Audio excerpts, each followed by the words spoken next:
Many Indian tribes have made it part of their culture. Tonight, in the first part of a News First special series, Gary Bridgewater looks at the legend of the Sasquatch. These are the foothills of Alberta, rugged, heavily wooded, and for the most part untraveled. Surveyors and hunters come into these woods, but there are thousands of miles that are remote and hard to reach.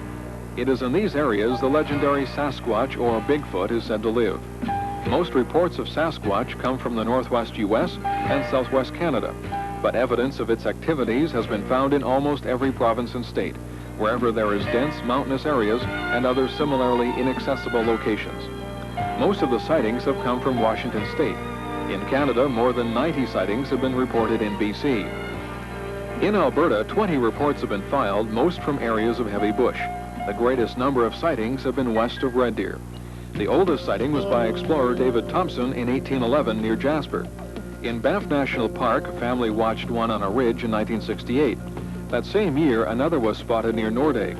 There were 4 in 1969, 3 near the area where the Bighorn Dam would be built, and another along Ribbon Creek near Mount Allen. Bigfoot was sighted near Rocky Mountain House in 72 and south of Medicine Hat. It was sighted there twice more in 73.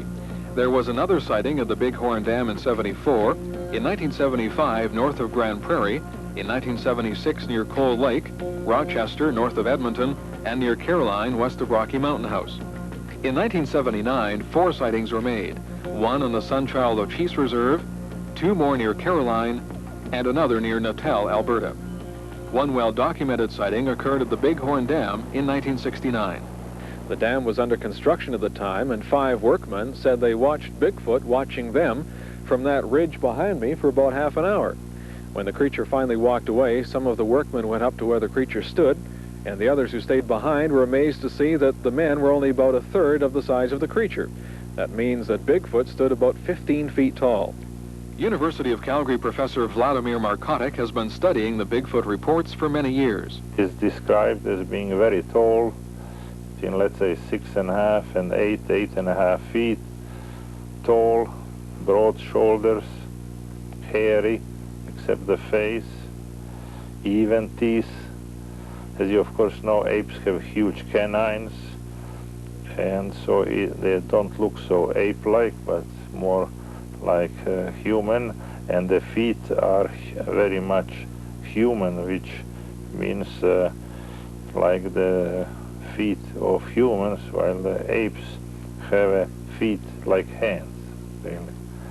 So it's a being which is described anatomically closer to humans than to apes, anatomically.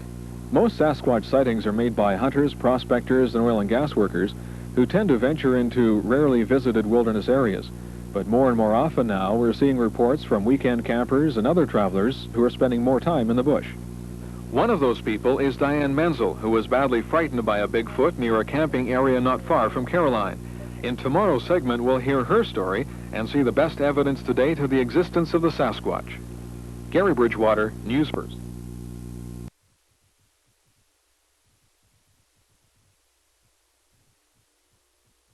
But it's more than a legend to those who claim to have. Tonight, part 2 of a special report. Gary Bridgewater presents 2 eyewitness accounts of Bigfoot encounters. It came out of the trees over there. Diane Menzel likes the outdoors, and she used to enjoy going fishing by herself, but not anymore. In the fall of 1979, she and her son were walking along a highway west of Rocky Mountain House. They were walking back to their cabin at a campground near the Tay River.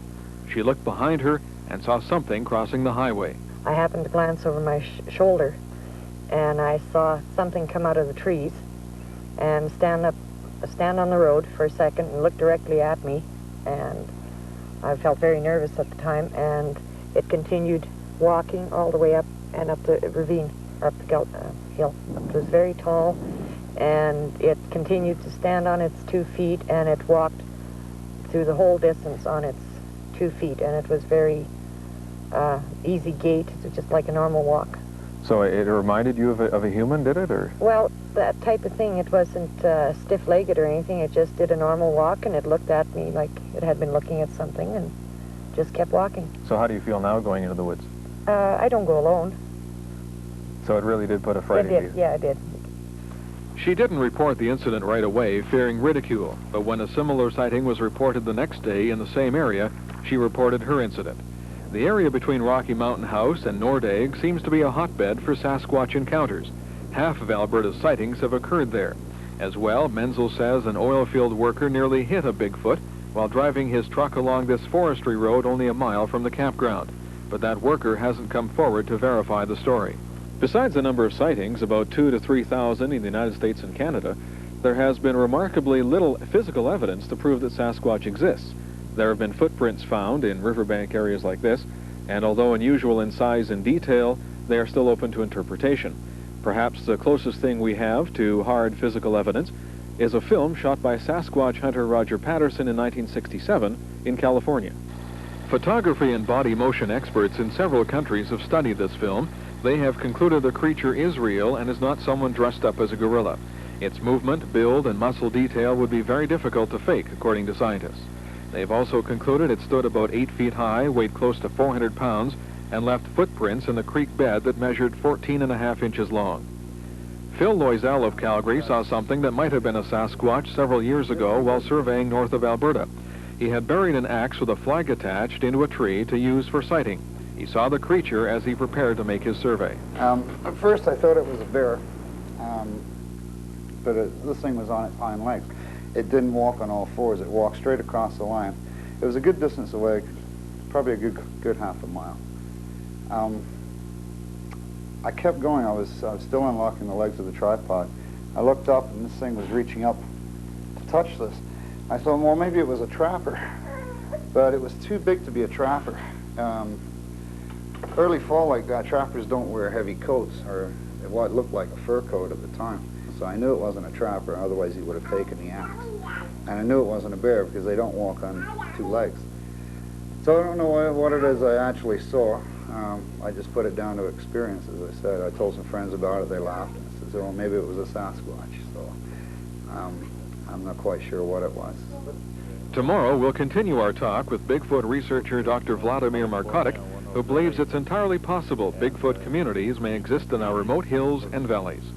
Gary Bridgewater, News First. And Darlene joined.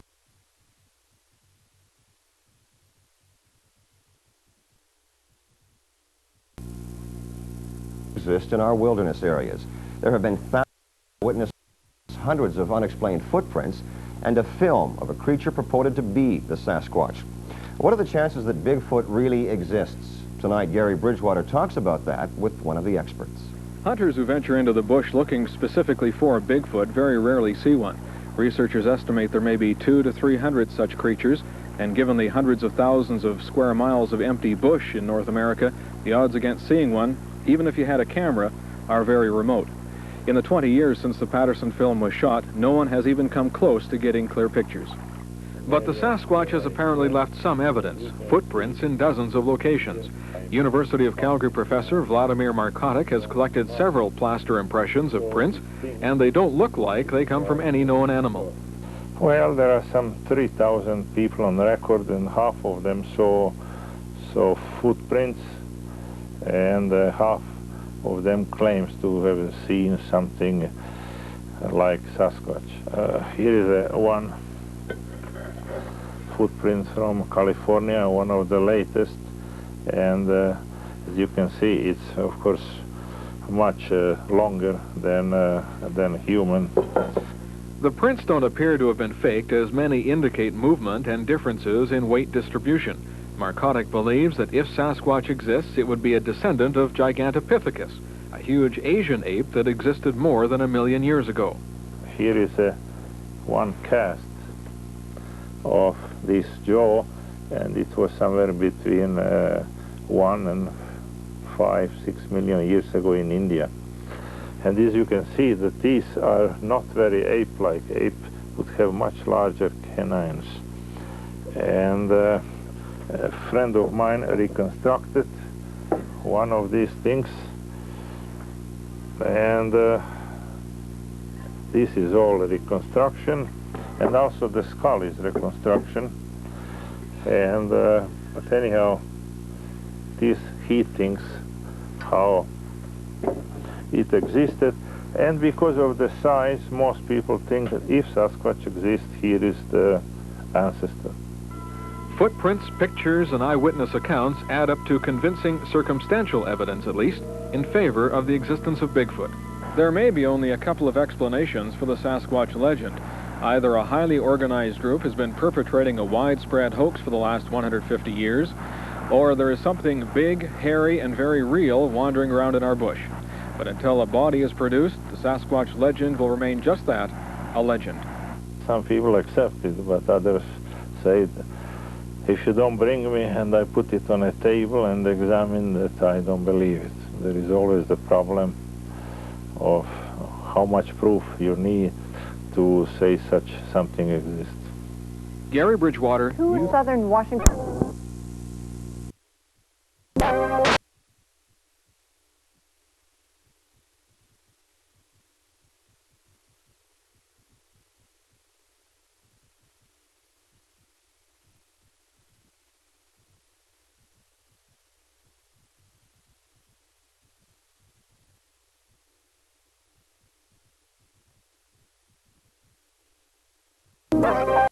100,000 acres of dense wilderness surround this majestic mountain. For centuries, this forest has been a sanctuary for bobcat, black bear, and mountain lion. But recently, there have been reports of a different kind of animal.